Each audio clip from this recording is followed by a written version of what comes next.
You're listening to My Simplified Life, and this is episode number 143.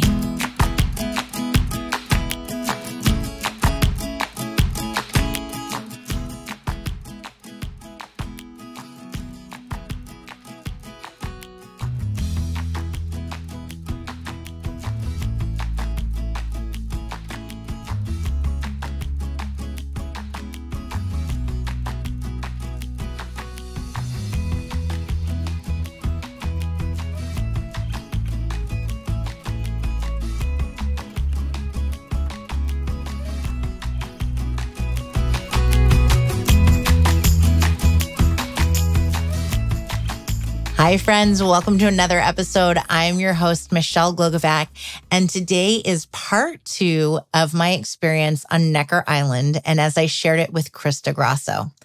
Last week, you heard about what it was like for us to meet Azure Antoinette, to meet Kim Phuc, the Napalm Girl, Kathy Burke, Emma Isaacs. And this week, we're going in to how we're taking that experience and living it out in our everyday lives, and what our experience was like hearing from Gabby Bernstein and meeting and talking to Sir Richard Branson. This was such an experience. It's one in which we made memories that we will never forget. The beauty of the island is ingrained in our memories, but also in the tons of pictures that we took and we've been sharing. I'll continue to share them. And the wonderful friendship that Crista and I have gotten to create and grow by being on this trip together. So I hope you enjoy part 2 of this 2-part series on Necker Island. I'm back with Michelle Glogovac again, and we are going to continue our discussion. Michelle, welcome back. So good to be back. It's been a hot second. All right. So when we met last time, we talked a little bit about the experience, feeling really grounded, just kind of coming back and wanting to keep that feeling going and wanting to just shift so much of what we're doing. And we started to also get into some of the sessions with some of our speakers, which was great. We talked about Sarah Blondin. We talked about Azure Antoinette, and we talked about Kim Phuc, who is known as the Napalm Girl. And so today we want to keep that discussion going and share a little bit about some of the other speakers and some of the other sessions. And I want to start with Ms. Kathy Burke. I loved Kathy, and I had not had the opportunity to know of her or her work in advance. Did you know of Kathy? I did not. No, it was the most pleasant surprise ever. I like her. I love her.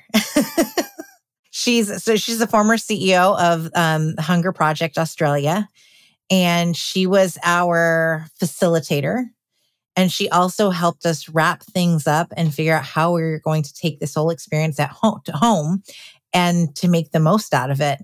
And she's another one of those calming, grounded forces who's just a firecracker at the same time. And my favorite outfit she wore was her Dangerous Woman shirt. Yeah, because she is dangerous. She is a force to be reckoned with. And yet she's this little person who, is so strong. And I love that. Looking at her, you wouldn't think that she could be so powerful, because she truly was, I felt. She was definitely very powerful, and I loved the visioning activity that she took us through on the final day, and the way that she did guide us through how do we incorporate this back into our day-to-day lives so we don't lose the experience and the magic of the moment, which was really great. And I think one of my favorite Kathy moments was she gets up there and she's telling her story, and she says, and then I discovered punk rock. And looking at her, you wouldn't necessarily see her as somebody who loved punk rock until she said that. And then that's, of course, all you see. But I myself may be a huge punk rock fan. So we were reminiscing about some of our favorite punk rock bands. And being in the US and she's in Australia, we had some different bands that we both loved. But she comes up to me afterwards and she was imitating me in my American accent, which is funny to hear somebody describe me talking as having an accent, because of course to me they're from Australia. They have the accent. So it was hysterical. But she was like, I woke up this morning just thinking about you talking about Rancid, and hearing the way that she was imitating me was hysterical. I was like, I'm not from the South. She's like, Rancid. And it was I'm the way so that she sorry. I missed this.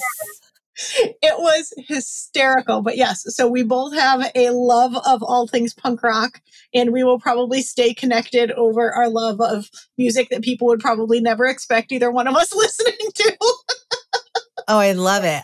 I remember the moment I met Kathy. She had just spoken and she made me cry. It was the very first morning, first 30 minutes, and I'm just bawling my eyes out. And then I was talking to Emma, trying to get like a snack or some water. And she came over and she said, "It looks like you had a moment." And I went, "Uh-huh. Yes, strange lady I've never met before. You made me cry." She's like, "There'll be many of those." And we just hugged and she's like, "We will talk." I love it. That's Kathy in a nutshell. Yeah. You had a moment. I made you cry. You're going to cry some more. Get over it. It's a beautiful thing. And then on the boat ride, as we left, she just put her hand on my knee and kind of squeezed it and looked at me in the eye. I'm like, "Thanks. This is uncomfortable and I'm going to cry some more. So look away now." Yeah, so Kathy was amazing. And I think one of the things that I loved so much about the experience was getting exposed to these people that I would not have ever known. I mean, Sarah, I know, is really kind of blowing up. And so I might have heard of Sarah otherwise, but I didn't hear of Sarah in advance, right? The one person I did, of course, hear of in advance, which I think most of us knew, is Gabby Bernstein. And so that was a pleasant surprise. We get to the airport and she's sitting there because she was on the plane over with us. And we look and I'm like, "Is that Gabby?" And she was like, "Yeah, I'm your surprise for the trip." And so we got to spend the entire week with her, which is great. And she lives in the same state as me. So her son goes to school in the same state as me. So we were, just bonding over some good old East Coast things. But that being said, what's your big takeaways from Gabby, and what was your kind of thoughts on what she had to share? It was so funny to be in the airport in Puerto Rico and Gabby Bernstein just walks up. And I was like, "I knew you'd be here. I just knew it. I know who you are. And I'll see you on the plane." Like, that was me. I'm like, "Yeah, you're here. Okay, cool." But then to get and sit down with her when we got to the next island, that was really nice. We're just sitting here. And, Gabby's a big deal, right? She's got 1 million followers. People know who she is. She's got all these best-selling books. But here we were, just people talking to people, women talking about their children, talking about food, just being simply present and human beings. And I think that was a big thing for every single one of these people, but especially for someone like Gabby that, people feel like she's untouchable per se, because she does have such a massive following and is a big deal. I followed Gabby, but I was not truly familiar with all of her work. I thought that she was full of woo, and she is kind of wooey. But, in her session, it was more about different types of therapy, which was great. I didn't know about her experience this past year about losing her son, in a late term miscarriage, and having experienced that myself, not late term, but a miscarriage overall. It makes people even more human to know that we've shared these experiences together. That was a big one for me. But just to see her, sitting across the table, and it's like, yeah, I've met celebrities. I know that they're all human. It's different when it's a celebrity who's an actor on the screen and plays a different person and you get to know them, versus this is somebody who goes and she speaks to, different things. And I'm looking forward to diving into her new book, Happy Days, that we all got a copy of, because I don't know her personal backstory of all of the trauma that she's been through. I thought it was great that we recognize that we've all been through traumas, that there's different types of traumas, and we need to acknowledge that as individuals, but then to honor that from, the people around us. And we don't know everybody's true story and what they've been through. And that's part of getting to know other people. So I think that's the beauty in it. Yeah, I agree. And one of the things I loved so much about her talk and the way that she approached it was she started off by saying that every group has their own through line. And it seemed like she really was trying to observe the vibe and the feel for our little group together on the island and what they needed to hear. And she, of course, tied it back to her book. She might have even talked about the exact same things regardless, but I loved that she put it in the context of what she felt like was the through line for our particular group and the experience that we were all going through. I thought that was a really nice touch that she did with her talk. And I think it really helped people resonate with it and kind of ground into it even more. I'm so glad you mentioned that, because sitting here and reflecting myself, there's certain parts that we forget. And so this is even more beautiful that we're recording this together and you're bringing back for me memories that I'm like, oh yeah. And I wrote it down. I have it in my notebook, but to be able to have this conversation of, oh yeah, I almost forgot about that part. This is wonderful. You're going to make me cry. No. I mean, that is the theme of our Necker trip, so why stop now? The overall theme was Michelle cries a lot. I am really not much of a crier in life, I will admit, but I cried a whole lot on that trip too. I don't know why, it just brought it out of all of us. So it was just kind of the Necker way. All right. And so that takes us to the man of the hour, of course, Sir Richard Branson. And, just opening up the island for us, which is his home, and just seeing what he created and the impact that he is able to make on the world. That to me, I think was the most eye-opening. And I know you read his book in advance. I had not. So you had a little bit more insight into some of the work that he's done. But I know how influential he is. I know how impact driven he is. But I don't think I really fully realized just how much work he does and how much he's trying to do to better the world, better the planet, just better our species as a whole. It's really just so impressive to me in all of the ways. And so I'm going to let you chat a little bit more about that. And then we could share some of our fun Richard experiences. And I want to share some of the Q&A as well, because he had some really great takeaways and some big things that I've taken away from the experience of things that he shared. But I want to turn it over to you and your kind of thoughts there. Yeah. So I read Losing My Virginity. I finished it last moment on the flight to Puerto Rico. It's 573 pages. So it is long. But if you know me, I'm a stalker. I love a backstory. I love to know everything I can about a person before meeting them. I think it's very telling. And, on the outside, yes, I knew who Richard Branson was. I knew Virgin, everything, right?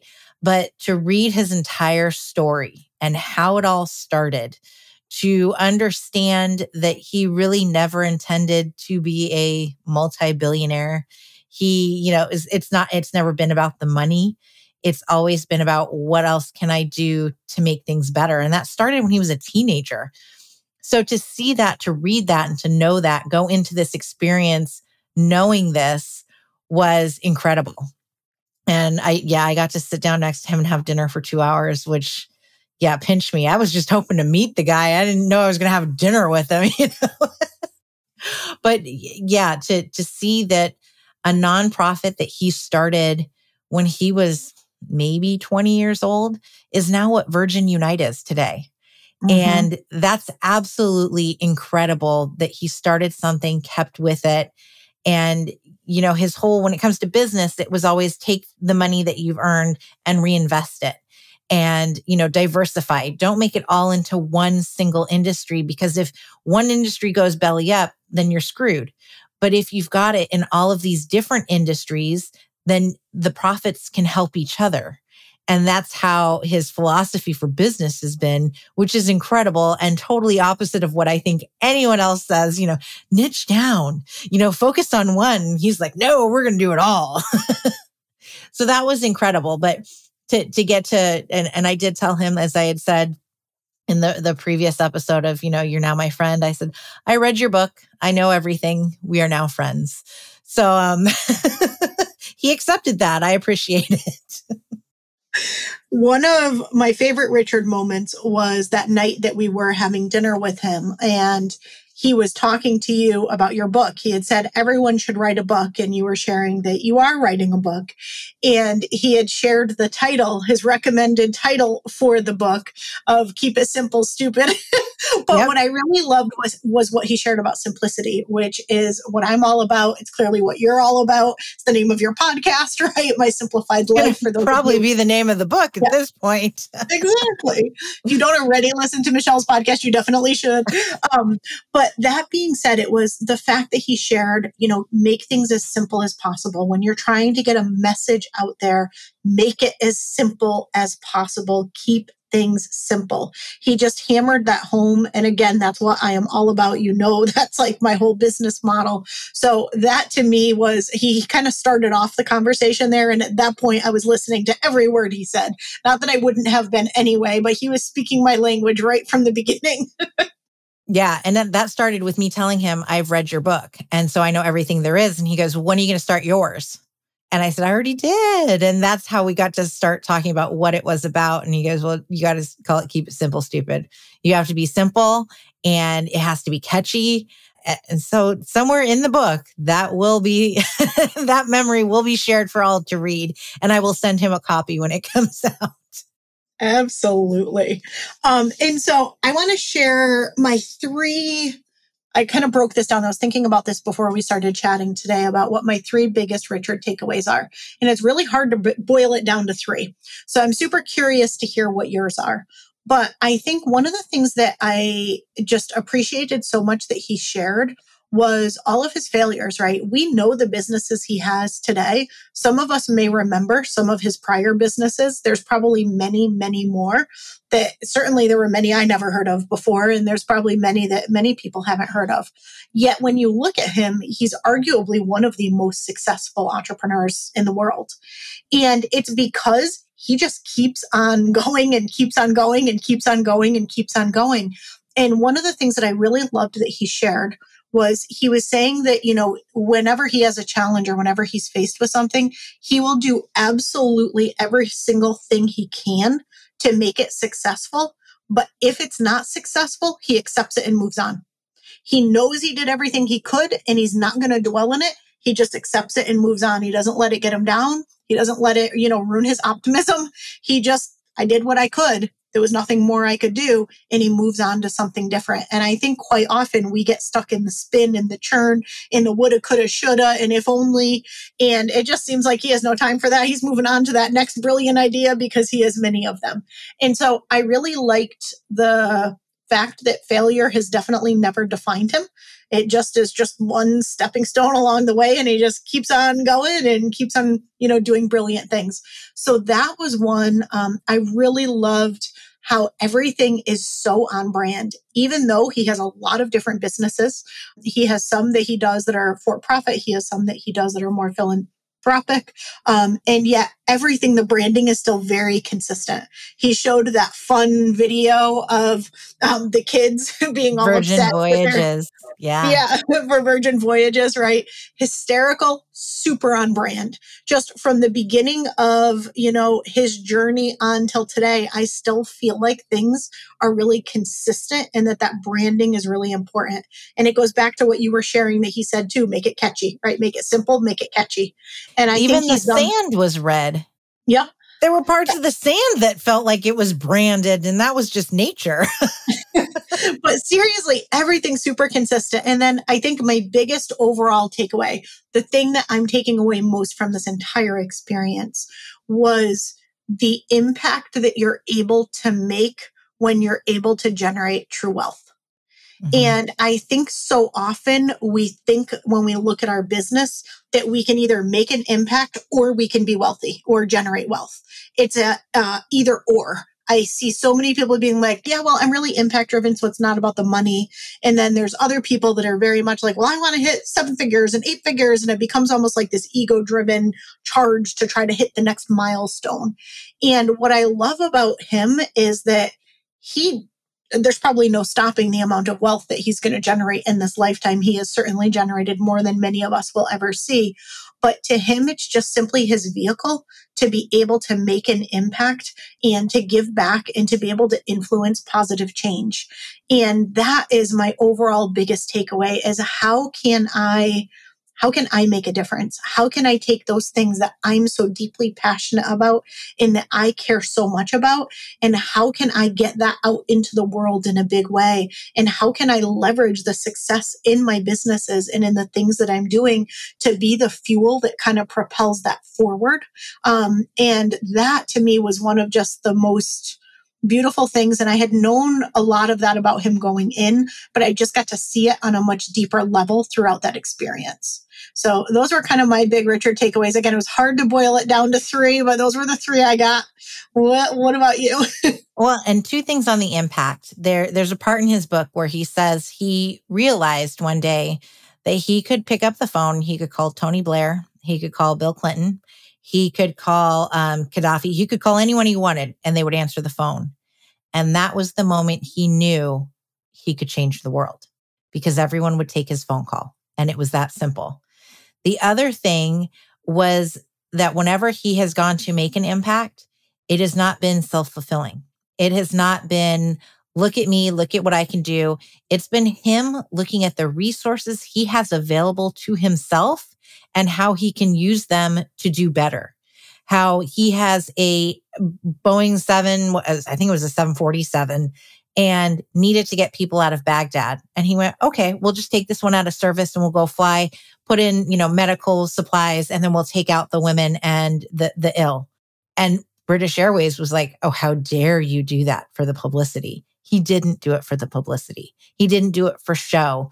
He did it because he could do it. And I think that's a big key. And it goes back to Azure as well. And the question around performative allyship, which was something that I had never, I don't think that I would have ever asked about it. Because it's not something that I do either. And so performative allyship would be, I post my Black Instagram post of this is the blackout for Black Lives Matter. And the next day I go back to posting whatever it is in my podcast and this and that. That's performative allyship to say, yeah, I stand for this. And then you move on with your life versus continuing to show up, to do the work, to not just speak about it, but to do it. And that is what Richard does. And yes, we call him Richard. We're on a first name basis. But that's the difference where we see so many people say, yeah, I stand up for this and I want this to change. And, I don't like this. And, oh, this was so much. But then that's it. They go on with their regular lives. They're not doing any of the work. And yet, if they are doing the work, you also don't have to promote it. You don't have to say, look at me, look at what I did. You do it in the background and you simply put your head down and you get it done. You're not looking for, acknowledgement of, wow, look at what Michelle's doing. This is incredible. Just do it. Do the effing work. Do what it takes. And that's what Richard has done. That was what Azure's message was. And the two to see it, I think it was so great to hear Azure one day and then to literally see Richard putting it in action the next day. And that to me was a big takeaway to see that you don't have to be a big performance thing. It's simply doing it and doing it for the right reasons and showing up. That was a big takeaway. We went on this quote unquote booze cruise, right? One day, and everyone wanted their picture with him. All of these people were coming up to him. And that's something I've never done that. I've never gone up to a celebrity and said, hey, can I take your picture? As much as I might have wanted to, I never did. There's that line that I don't cross and just in general. And I took that time to go up to him and say, I know this isn't what you wanted. This is never what you launched for your life. You didn't envision people coming up and wanting a picture with you. What is that like now? And he said to me, it just comes with it now. But I wish everyone would fist bump me and not handshake because we've got COVID and the cold and the flu, but it's not catching on the way I want. But for the most part, he says people just want a picture. They're fine. They move on. And that's the majority. And he's okay with it. But that's never what he intended. He didn't intend for fame, for fortune. he just intended to make a difference. And it's really interesting to see that he's become what he's become, without intending to. And yet he can make such a change in the world. So those were big ones for me. Yeah, definitely. And you said something there that I think is so really important. So I want to reemphasize what you said is he used the resources he had available to him. And we all have different resources available to us. It might be the way that we think about things. It might be the connections that we have. It might be the financial resources that we have. There's all sorts of different resources available to us in different ways. But again, to go back to what Azure had said about, you don't have to change the whole world. You have to change your world. Is what can you do with the resources that you have, whatever those are. You don't have to wait to make a certain amount of money or wait to have a certain amount of time or wait to have a certain amount of connection. Like there's things that you can do today if there's something that you are passionate enough about and you care enough about and you really want to start to make that impact. There's no reason to wait and you can use the resources you have. So I love that you shared that. Yeah. And, I think for me, especially after reading the book and knowing that he can pick up the phone and call all these people, and it kind of tore me apart because I'm like, well, I can't pick up the phone and call these people. How am I going to make a difference? So hearing from Azure, that was positive reinforcement of like, I don't have to pick up the phone. But then Emma reminded me, we've got these 6 degrees of separation. They keep getting smaller. I just read that social media now puts us at like 3.6 degrees of separation from everyone. But to be in this circle now of, we know Richard, that literally puts us 1 degree from everyone big in the world, politicians and celebrities and all of these other people. And so, no, I can't call Richard Branson up and, say, hey, I want to change the world with this. But there's a new connection and a new layer that's formed that can help with that whole ripple effect and that impact that we can make. And for me, that was very eye-opening that, no, I'm not as big as Richard Branson, but I am making an impact in my own way. And I'm also surrounding myself with people who can also make a greater impact. And to me, that's a big deal.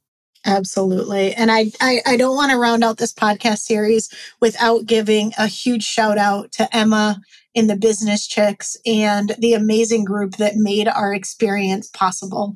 So, really, I'm so grateful to them and to the amazing group of women that they brought together. I mean, I loved everyone we got to spend the week with. And it really was a hands down, unforgettable, life-changing experience. As cheesy as that might sound, that is absolutely what it was for me. I totally agree. And it was life-changing to get to spend that time with you too, to get to know you on a new level. It means a lot. Fuck, here come the tears. It was truly special. And it was something that I will carry for the rest of my life. So I appreciate you for coming on the trip and for being with me and being my roommate and experiencing all of this with me. Thank you. I agree fully. And something that some of you may have participated in, but some of you may not have, is we did a Sharecast. So it's currently still up depending on when you're listening to these episodes. It's at richfulfilledlife.com. It may not be there depending on when you listen, but we went live every day and we shared our experience and we shared our takeaways. And one of the things I was looking back and I was watching some of them, and what I loved not only was getting to see the experience through everyone else's eyes who came along with us, but also seeing our experience of getting to know each other better and better throughout the week too. I thought that was also really special and really great. And so if you want a little behind the scenes into what it was like and to just see the beauty of the island and to hear Michelle and I's takeaways each day in real time, you could head over to richfulfilledlife.com. And if it's still up, grab the Sharecast and see all the things. But Michelle, we have to do this again sometime. Seriously, I really want to go back. And when I go back, I want to go back and share the experience again with you. I would love that. Yeah, just make it so much more special. But let's round this whole series out with, what are you going to do to keep the magic of Necker alive and not go back to the hustle bustle day to day without really taking everything we learned, everything we experienced, and allowing it to change us for the better, change our business for the better, and allow us to really make that impact we want to make? I've got some goals that are, practical, such as I don't want to check my email nonstop. It's usually up all the time. I want to shut it down. I want to continue with the meditation, the breath work, to take time out of every day, even if it's just 15 minutes for myself, to be with myself without distractions. I think that's really going to be key in being present for everything, to be more focused on impact and working more and more with nonprofits. These were the big things for me, to continue with the relationships that were created over the past week and to reflect on the photos whenever I can, to pretend that I'm in that magical place, and to also look just around me to recognize the beauty that is here at home as well. And that I don't have to just go to an island to experience that, but to notice the beauty and the sights and the sounds that are simply around me is how I'm going to be more present and keep Necker alive. How about you? I actually agree with so much of what you shared. And part of what I've done is I've carved out a new morning routine. Granted, it's been 2 whole whopping days that I've done this, but I'm confident that I will continue to do it. But I did give myself that space in the morning where usually with a fresh new little puppy that I have, he's high energy and needs all my attention first thing in the morning. And so my prior morning routine got really disrupted when I got him. And so I've actually started waking up earlier. I've started waking up in advance of what we affectionately call puppy breakfast time. And so I have that space for myself to do my breathing, I'm going to download Sarah's meditations and to do a little bit of meditation. It's when I'm doing my journaling for the day. And I'm really giving myself that space before my day actually begins. And like you, I do want to carve out time midday as well to do the same. So I don't just get pulled into things and kind of lose track of that positive momentum first thing in the morning. But the people that we met, I already shared, incredible. And so I do want to maintain those relationships and not just have it be oh yeah, they were great and forget all about it. So I actually did something I almost never do, is the day that I came home, I did not work. I did not open my laptop. But what I did do was I reached out to and messaged people directly to say how nice it was to meet them and that I wanted to continue to stay in touch. And usually I have the best of intentions to do that, but I don't actually do it. So I've started that and I want to continue with that as well. And then, business wise, I do have some big goals and I do have some things that I'm putting into place. But really, I think it comes down to the relationships, the habits, the routines, and taking the time, as you said, to just find the beauty all around us every day. Because while I might not be stepping out into an infinity pool to drink my morning coffee and watch the ocean and flamingos, I still have a lot of beauty all around me that I can be appreciating each morning. Absolutely. And I love what you said about connecting with the other women, because I didn't take out my laptop on Monday at all either, which is very weird for me. I didn't even take it out on the plane, but the constant DMs of, oh, I felt this. Oh, are you still feeling this? And connecting with those women is certainly there. And I'm just so excited to have this new group, with me, and that we've all gotten to share this together, and we'll continue in life forever, hopefully connecting with each other. Well, friends, I don't know about you, but it makes me want to go back to Necker today. I could honestly have just lived there and enjoyed the slower pace of life, the being present in every moment, the noticing of the beauty that was all around me. And I have been able to take that and keep that at home with me. I'm looking right now at the palm tree outside that's swaying in the wind. And it reminds me of the palm trees that were outside of my window, just that there's no ocean behind it. There's blue sky, but I'm still able to appreciate the beauty that is right in front of me. I've continued on with my meditation practices, some breath work, and I'm really excited to have some of the people that were on this experience with me come on the show later on this season. So you will definitely get to hear from some of the other guests, from some of the speakers, and we're going to keep this experience going as long as possible, at least until next time I get to Necker Island, and then we will do it all over again. If you get the chance to go on such a trip, I really want to encourage you to do it. It can be expensive, I get that, but if you put your mind to it, you will be able to afford it. Your business will grow because of it. You as a person will grow. And I think that's what's most important in all of this. I've come to know a part of me that I didn't know existed. I've found more grace, calmness, peace, presence, and the list just continues to go on. I also met the most beautiful human beings ever. And if it weren't for this experience, I wouldn't have. So do something that's out of your comfort zone. Take yourself on a trip, go meet new people, and really get in touch with yourself. And it's going to expand in so many other areas of your life. I promise you that. Until next week, friends, look at the beauty that surrounds you because it is all over and it's right in front of you.